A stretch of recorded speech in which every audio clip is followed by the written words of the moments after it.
Bienvenue dans ce deuxième épisode du podcast Société et économie, décryptage des enjeux de demain. Je suis Lara Dizran et on se retrouve aujourd'hui pour un nouvel épisode en compagnie du professeur Dr Douchan Isakov. Professeur, bienvenue. Merci, bonjour. Merci d'être avec nous. Professeur, la finance est votre spécialité. Vous l'avez enseigné dans différentes universités, de Genève à Neuchâtel, en passant par Rennes, avant d'être nommé professeur à l'Université de Fribourg en 2004. Vous vous intéressez à différents aspects de la finance d'entreprise dans vos recherches, notamment à la gouvernance et à l'évaluation des entreprises. Vous êtes également expert en matière de gestion de portefeuille et d'évaluation d'actifs. Vous travaillez depuis quelques années sur la question des décisions financières des entreprises familiales cotées, question que l'on va aborder aujourd'hui ensemble. Le business en famille, ce n'est pas toujours évident. Mais en Suisse, les entreprises familiales connaissent un grand succès. Il faut dire que la Suisse est un pays très attractif pour les entreprises familiales, notamment grâce à sa main-d'œuvre et à sa fiscalité avantageuse. La société d'horlogerie Swatch, le groupe pharmaceutique Roche ou la banque Julius Baer, toutes ces entreprises renommées mondiales sont des firmes familiales performantes et qui plus est cotées en bourse. C'est précisément ce dernier point qui va nous intéresser aujourd'hui. Quelles sont les particularités des entreprises familiales cotées en bourse ? Professeur Isakov, en 2014, vous publiez une étude sur les effets de la propriété familiale sur la performance des entreprises suisses cotées en bourse. Les résultats de vos recherches ont montré plusieurs aspects pertinents dont nous allons discuter. Mais pourriez-vous déjà commencer par nous expliquer qu'est-ce qu'une entreprise familiale ? Tout à fait. Alors, qu'est-ce qu'une entreprise familiale ? C'est tout simplement une entreprise dont la majorité du capital et du contrôle donc, est détenue par une famille ou parfois par plusieurs familles. Ça veut dire qu'elles ont 50% des voix, plus que 50% des voix. Et le plus souvent, les membres de la famille travaillent dans l'entreprise, ils y occupent des postes clés de direction ou de contrôle au conseil d'administration. Et la famille est donc très fortement impliquée dans ces entreprises, tant dans la gestion que également dans la stratégie de l'entreprise et dans la vision de l'entreprise pour le futur. Et relevant que aussi cette entreprise a le plus souvent été fondée par la famille, je dirais l'idée générale des affaires provient de la famille elle-même. Professeur, est-ce que ce type d'entreprise est fréquent ? Parce qu'on a plutôt l'impression qu'il s'agit de petites entreprises locales. Oui, alors détrompez-vous, ce type d'entreprise est extrêmement fréquent. Si on prend à l'échelle mondiale toutes les entreprises qui existent, quelles qu'elles soient, de la plus petite à la plus grande, on estime à peu près à 80-80% des entreprises qui sont des entreprises qu'on peut considérer comme étant des entreprises familiales. Donc c'est un phénomène extrêmement répandu et il faut même dire que finalement toutes les entreprises commencent par être fondées par un individu seul ou en famille. Donc c'est un phénomène extrêmement fréquent. Maintenant, ces entreprises ne restent pas toujours en main familiale. Ensuite, soit la famille passe la main à quelqu'un ou alors la famille peut reprendre la deuxième génération, la troisième génération. Donc ça dépend un petit peu des intérêts des uns et des autres. Et puis parfois l'affaire ne persiste pas et l'entreprise aussi parfois disparaît. Donc certaines de ces entreprises familiales sont cotées en bourse. Pourquoi une entreprise familiale souhaiterait finalement entrer en bourse ? Alors, une entreprise familiale souhaiterait entrer en bourse pour essentiellement trouver assez de capital, c'est-à-dire qu'elle a des plans d'expansion qui sont très importants et aller frapper à la porte de sa banque, c'est pas suffisant. Elle a besoin de beaucoup plus d'argent que ce qu'une banque pourrait lui fournir. Par conséquent, elle doit aller sur les marchés financiers qui, eux, drainent beaucoup d'épargne, beaucoup d'argent, en fait, d'épargnants divers et variés, qui permettront à l'entreprise de financer ses projets de très grande envergure. Certaines entreprises refusent d'aller en bourse. Pourquoi cette décision, finalement, puisque entrer en bourse favoriserait la croissance et le financement de l'entreprise ?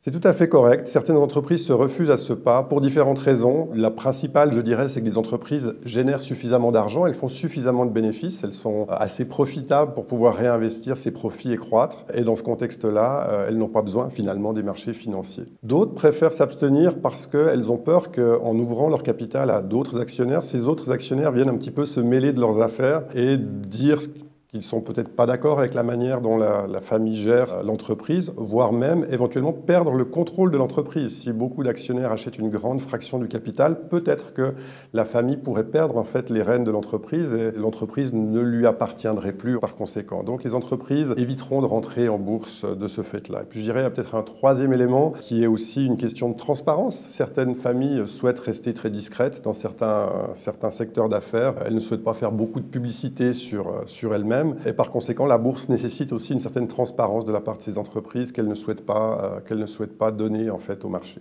Alors, il me semble qu'un actionnaire qui détient plus de 20% des droits de vote a un grand pouvoir sur cette entreprise. Tout à fait, c'est parfaitement correct. A priori, on se dirait que pour contrôler une entreprise, il faut 50% des droits de vote. plus une voix, bien sûr. Mais dans la réalité, c'est un peu différent. C'est sûr que si vous avez 50% des droits de vote, vous contrôlez totalement l'entreprise. Mais dans la réalité, au fond, lorsque vous avez déjà 20% du capital des droits de vote et que vous êtes le plus grand actionnaire, l'actionnaire majoritaire, comme on dit, eh bien, dans ce contexte-là, si vous n'avez pas d'autres grands actionnaires, ça suffit pour asseoir votre pouvoir, car comme vous êtes le plus gros, vous pouvez déjà placer des représentants de cet actionnaire au conseil d'administration, ce qui donnera plus de contrôle.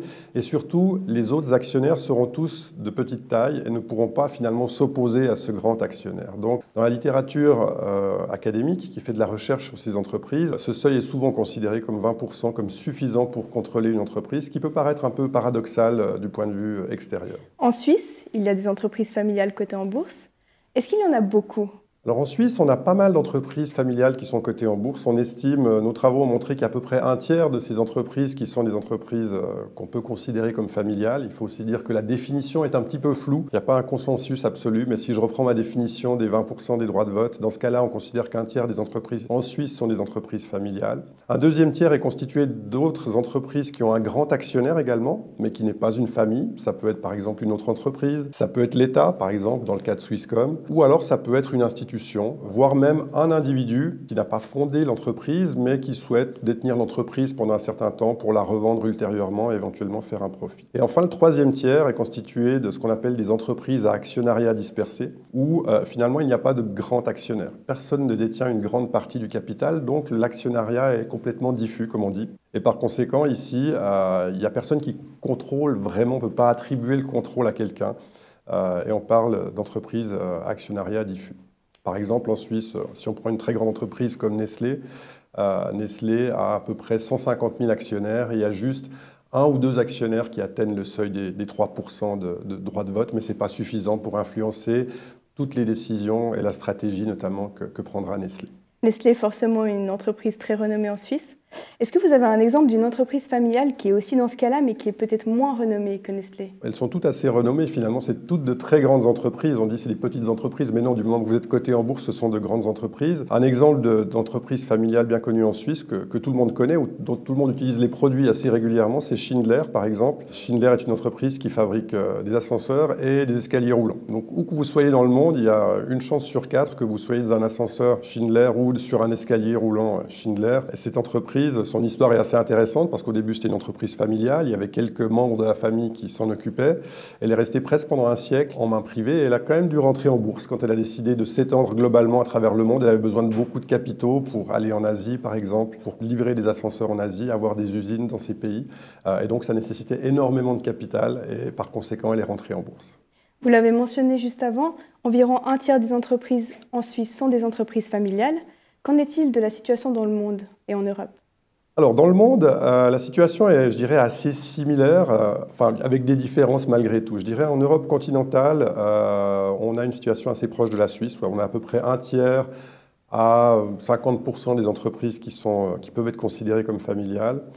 Ailleurs dans le monde, il y a des différences. Dans les pays anglo-saxons, notamment aux États-Unis et en Grande-Bretagne, on a une plus faible proportion d'entreprises familiales. On a observé dans ces pays que les entreprises familiales avaient tendance à passer la main beaucoup plus rapidement que dans d'autres régions du monde. En revanche, si on prend en Asie, la prévalence des entreprises familiales est beaucoup plus forte puisqu'on observe qu'entre 30 et 70% des entreprises sont en main familiale. Ça dépend un petit peu les pays que l'on va considérer. Il y a juste une exception en Asie, c'est le Japon, où il y a relativement peu d'entreprises vraiment purement à caractère familial.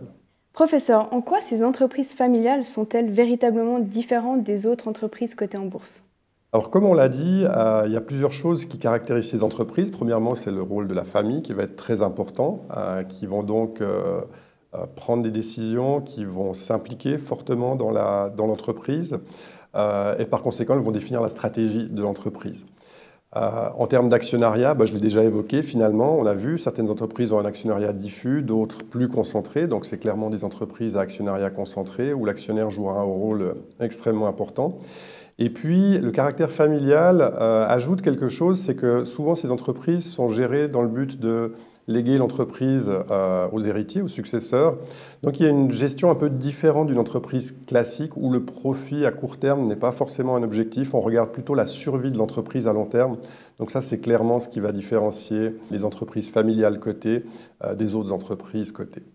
Toutes ces notions touchent au problème d'agence. Est-ce que vous pouvez nous développer un petit peu plus ce concept qui est différent chez les entreprises familiales? Absolument, c'est un concept extrêmement important en finance d'entreprise, en gouvernance d'entreprise, c'est ce qui est au cœur de la notion de gouvernance d'entreprise. Alors le problème d'agence se définit de la manière suivante. Si je prends l'entreprise à actionnariat diffus, par exemple Nestlé dont j'ai parlé tout à l'heure, on a 150 000 actionnaires qui ont tous acheté des actions. Et finalement, ces actionnaires ne savent pas très bien ce que font les dirigeants. Ils peuvent certes lire dans la presse comment va l'entreprise, ils ont des rapports annuels, mais il y a ce qu'on appelle une information asymétrique entre les deux parties, entre les actionnaires qui sont les réels propriétaires de l'entreprise et les dirigeants qui sont ce qu'on appelle des agents, d'où le nom de théorie de l'agence. Maintenant, ces dirigeants, finalement, ils ont une marge de manœuvre. Ils peuvent finalement faire pas mal de choses que les actionnaires ne verront pas. Prendre des décisions dont l'impact ne sera pas immédiat et parfois ces décisions ne sont peut-être pas forcément dans l'intérêt de l'entreprise globalement et de tous les actionnaires. Donc on aura ce qu'on appelle un conflit d'agence entre les actionnaires, les propriétaires et les dirigeants, les agents de l'entreprise qui peut se matérialiser de différentes façons. Alors, j'imagine qu'il y a quand même des risques à cette toute-puissance de la famille dans sa propre société.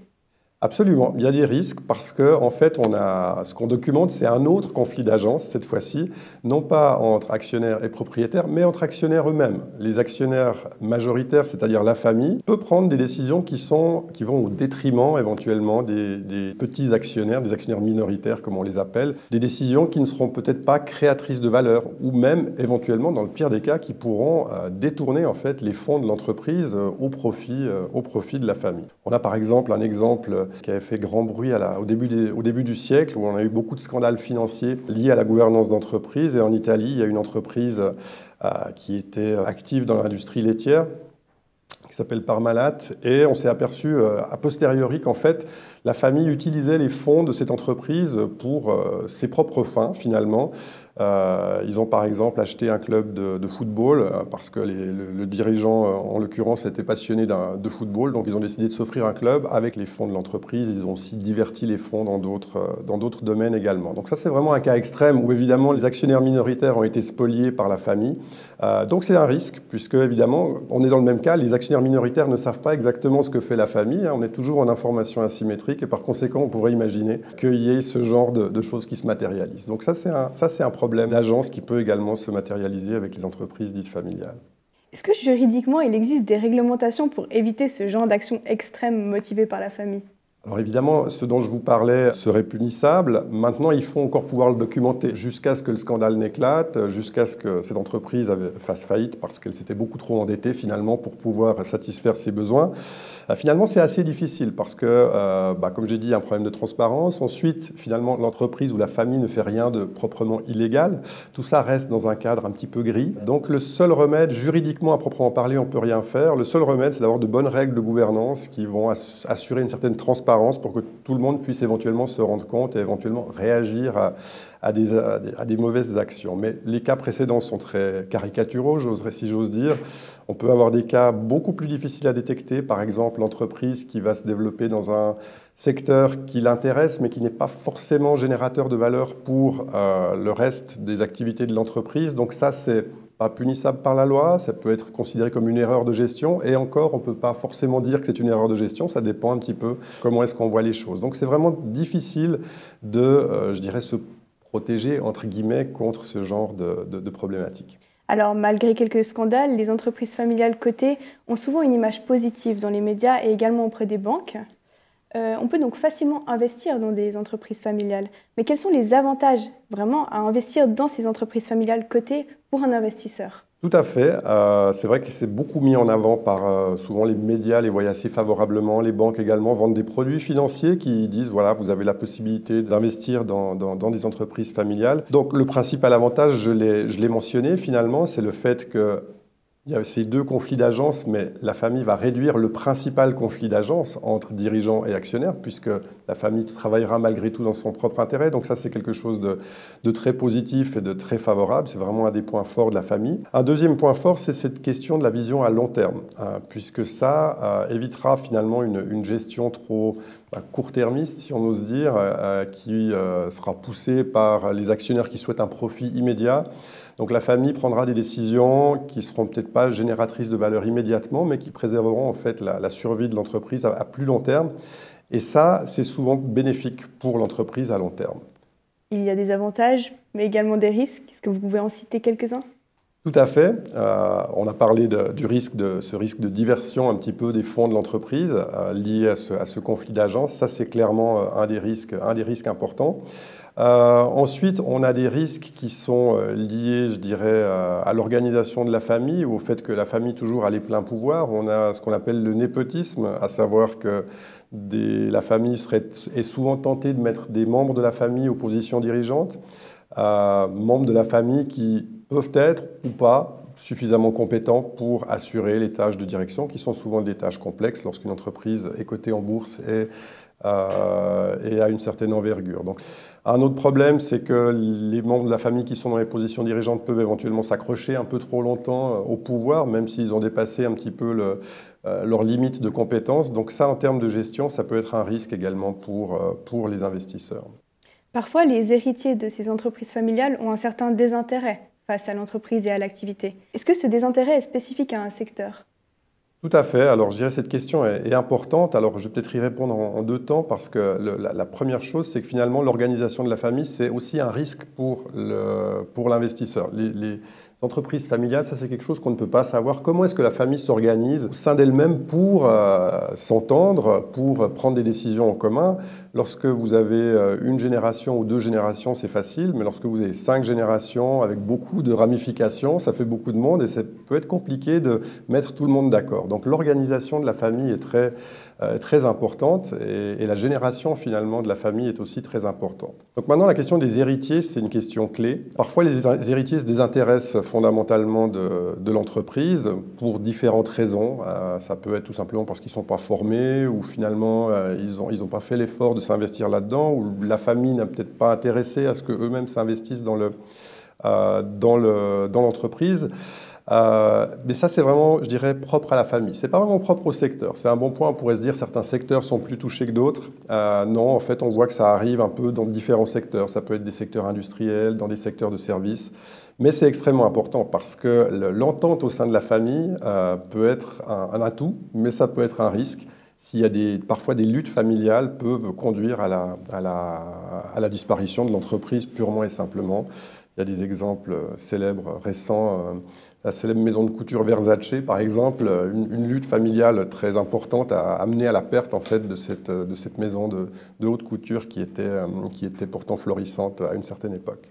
Alors finalement, les investisseurs font face à des avantages et à des risques. Mais que sait-on de la performance de ces entreprises familiales? Parce qu'au final, c'est ce qui intéresse aussi ces investisseurs. Absolument, c'est la question critique. Finalement, c'est pour ça qu'on s'y est intéressé, puisqu'on a ces deux facettes de l'entreprise familiale, des facettes positives et des facettes négatives. Maintenant, la question, c'est qu'est-ce qui prime? Donc, que sait-on au niveau de la performance et que sait-on pour les gens qui investissent dans ces entreprises qui sont cotées en bourse? Alors, on va peut-être répondre à la question. Il y a plusieurs niveaux de réponse à la question. La première question, c'est la performance absolue, sans parler des investisseurs pour le moment. Donc, la question de la performance, on y répond en regardant le bénéfice. Est-ce que ces entreprises génèrent plus de bénéfices que les autres entreprises? Donc là, on va le regarder avec une mesure qui s'appelle le rendement des actifs, où on ramène le bénéfice à la taille de l'entreprise et on compare toutes les entreprises qui sont cotées à la bourse suisse. On regarde les familiales contre les autres types d'entreprises. Qu'est-ce qu'on s'aperçoit? On s'aperçoit que les entreprises familiales sont plus profitables. Donc elles arrivent à utiliser plus efficacement leurs capitaux et donc à investir, à dégager en tout cas plus de profits que les autres. Alors deuxième question, c'est la question de la valorisation en bourse, c'est-à-dire comment est-ce que les investisseurs finalement perçoivent ces sociétés. Donc là, on va utiliser une deuxième mesure qui s'appelle le Q de Tobin, qui est une mesure où on ramène en fait la valeur de marché des actions à leur valeur comptable. Et cette mesure, elle est un petit peu plus mitigée. Là, celui des entreprises familiales est légèrement inférieur à celui des autres entreprises, ce qui se traduit par le fait que finalement les investisseurs estiment ces entreprises, mais ont un petit doute quand même sur ce qui se passe dans les familles, ce qui reflète finalement le dilemme entre les avantages et les bénéfices d'une entreprise familiale. Et qu'en est-il des rendements des actions et des titres issus de ces entreprises familiales ? C'est la question. On arrive à la question finalement qui est importante pour les investisseurs. Qu'est-ce que moi qui investis 100 francs ou 1000 francs ou 10 000 francs dans une entreprise familiale, qu'est-ce que je vais en retirer? Est-ce que j'ai meilleur temps d'investir mon épargne dans une entreprise familiale ou dans des entreprises telles que Nestlé, UBS ou d'autres entreprises à capital dispersé. Alors ce qu'on a regardé ça d'assez près sur une longue période, parce que pour répondre à la question, on ne va pas s'arrêter juste sur une année, on est obligé de le faire sur une longue période, donc on a pris 10 ans d'observation. Et on a calculé en fait la variation des cours boursiers, donc la plus-value boursière qu'on peut obtenir en investissant dans ces entreprises sur cette longue période, en comparant entreprises familiales et entreprises non familiales, si on veut bien. Et ce qu'on s'aperçoit, c'est que, alors après, bien sûr, techniquement, il y a toutes sortes de méthodes d'ajustement, il faut ajuster pour le risque, etc. Ce qui ressort de nos travaux, c'est qu'on a à peu près entre 2 et 7% de surperformance par année pour les entreprises familiales. Donc, une fois qu'on a ajusté pour le risque, ce qui se traduit sur notre période de 10 ans par une surperformance de 30 à 70% pour les entreprises familiales. Donc, par conséquent, c'est extrêmement intéressant pour les investisseurs d'investir dans ce genre d'entreprise. Les dividendes versés par les entreprises sont évidemment aussi un élément important pour les investisseurs. Professeur, est-ce qu'il y a des différences entre les versements des dividendes des entreprises familiales et des autres entreprises ? Tout à fait. Ça, c'est une question qui est en fait inclue dans la question précédente. Les rendements boursiers sont-ils plus grands ou plus petits? On a inclus les dividendes, mais c'est une question importante en soi. Est-ce que les dividendes sont différents dans les entreprises familiales ou dans les autres entreprises? Alors on a aussi regardé, on a fait un peu le même exercice, si on veut bien, on a regardé le montant des dividendes versés par les entreprises familiales et celles des autres entreprises, avec deux mesures essentiellement, quelle est la part du bénéfice qui est versée sous forme de dividende et quel est le montant du dividende par rapport au prix de l'action, ce qu'on appelle le rendement du dividende. Ce qu'on s'aperçoit, c'est que de façon tout à fait claire, les dividendes versés par les entreprises familiales sont plus élevés que ceux des autres entreprises. Alors la question, c'est pourquoi? Pourquoi est-ce qu'ils sont plus élevés? Il y a plusieurs hypothèses, en fait, mais il y en a deux qui ressortent, qui sont vraiment validées par nos travaux. La première, c'est que finalement, ces entreprises, la famille possède ces entreprises, mais elle veut garder le contrôle. Donc, si elle veut se rémunérer, elle ne peut pas tellement vendre des actions puisqu'elle perdrait le contrôle. Donc, elle n'a pas tellement de moyens, finalement, de se rémunérer autrement que par le dividende. Donc, elle va aussi se payer un peu plus pour payer les membres de la famille. Puis, la deuxième hypothèse, c'est la question de la réputation. Les gens se méfient un peu des familles, on l'a vu, il y a des bonnes raisons de se méfier parfois. Donc, les entreprises familiales vont verser plus de dividendes pour dire aux gens: voilà, nous sommes de bonnes entreprises, nous payons plus de dividendes que les autres, ayez confiance dans ce qu'on fait, vous aurez un retour sur investissement en termes de dividendes qui sera plus important que pour les autres entreprises. Alors, la réputation des entreprises est soumise à beaucoup d'influences dans les environnements, notamment médiatiques. Professeur, quel rôle jouent les médias dans tout ça ? Alors, les médias, ils ont un rôle extrêmement important à jouer. Comme je l'ai dit tout à l'heure, on a parlé d'information asymétrique, c'est-à-dire qu'on ne sait pas très bien ce qui se passe dans ces entreprises. Donc le rôle des médias est précisément ici, c'est celui d'investiguer, d'analyser ces entreprises, de publier des rapports sur ces entreprises ou des articles sur ces entreprises, sur la famille, pourquoi pas, comment est-elle organisée. Finalement, les seuls à pouvoir faire ça valablement, ce sont les médias, et ils remplissent ce rôle. Souvent, on en sait plus grâce aux médias sur la structure de certaines entreprises familiale, comment est-ce que la famille est organisée. Alors pas complètement malheureusement, mais on en sait un peu plus. Et parfois, les médias ont même aidé à résoudre des cas un peu épineux. Il y a eu un cas en Suisse d'une entreprise qui s'appelle Sika, où les médias ont finalement révélé un certain nombre de choses qui n'étaient passées inaperçues aux yeux du grand public. La famille qui contrôlait cette entreprise a tenté de vendre cette entreprise à son concurrent de façon plus ou moins discrète, et les médias ont beaucoup contribué à illuminer cette affaire, à expliciter les tenants et aboutissants et le rôle de la famille notamment. Donc les médias ont un rôle extrêmement important à jouer. Professeur, pour conclure, est-ce qu'investir dans une entreprise familiale cotée en bourse est quelque chose à faire selon vous ? Alors la réponse est clairement oui, mais avec prudence évidemment. Il faut bien regarder un petit peu la structure de la famille, la structure de l'entreprise aussi. Donc certainement c'est un premier critère de choix, mais après il faut peut-être un petit peu affiner encore pour regarder exactement comment est organisée la famille. Professeur, merci beaucoup d'avoir participé à cet épisode. Je vous remercie en tout cas. Merci à vous, à toutes et à tous de nous avoir écoutés. On se retrouve très prochainement pour un nouvel épisode du podcast de Société et Économie, décryptage des enjeux de demain. N'oubliez pas de vous abonner au podcast et de nous donner vos retours sur les réseaux sociaux.